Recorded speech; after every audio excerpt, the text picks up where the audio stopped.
would you just like to tell me a little bit more about your adventures in dancing in Ripon?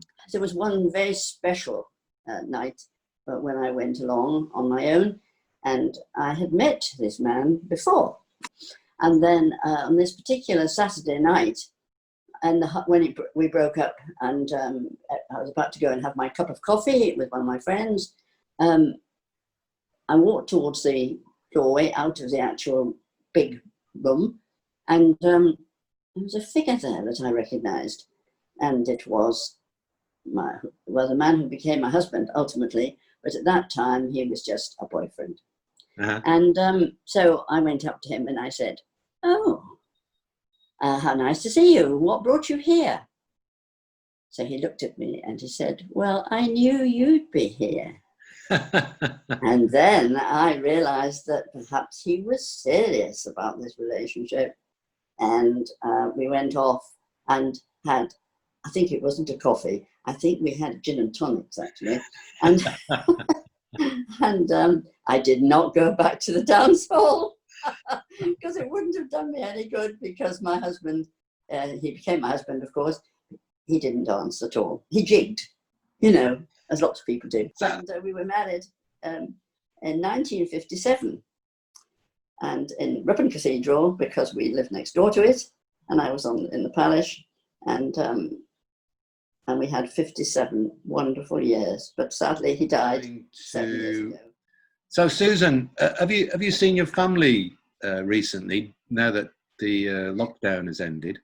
Yes, the weekend before last, I saw my eldest son, and I had seen him previously. He came down on his own for one night. But it's always his wife that suggests it. It's a funny thing about girls and women. They're on different wavelengths to men. And she thought of it on both occasions. Your mother's not seen you for 3 months, and she's been on her own all that time. You really ought to go and see her. Okay. So so he came, and the very next day, which was a Monday, he took us, my daughter-in-law desperately wanted to go to the seaside, so it was suggested that we went to Southport. And that was a lovely trip for me, because we'd taken my boys when they were very little to Ainsdale Beach. And and the first thing they did was leap out of the car and start digging in the sand. Like mad. And then in the evening, we were booked to go to a pub in Chorlton. And similarly, that was very well distanced inside. Okay. Nowhere near anybody else. So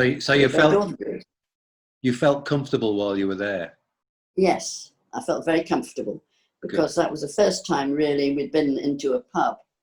I can't remember the name of it. I've got a bad memory for names. I think I'd never been in this particular one in Chorlton before, funnily enough. I'm thinking of pubs in Chorlton. Was it the Bowling Green by any chance? It was the Bowling Green. Well done, David. What do you know that? And so that was a lovely surprise then, just to it was the whole family. And you know, I was very lucky. Good.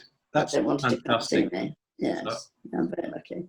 I wish that one of them lived here. And of course, I did have another son who died at the age of 25 in a car accident. He worked for Lancashire Police, and he was on his way to work on Christmas Eve 27 years ago, and he hit a vehicle coming the other way. Yeah. My daughter-in-law always sends a photograph on Christmas Eve if we're not together. Okay. And she said, "We're just drinking to Martin."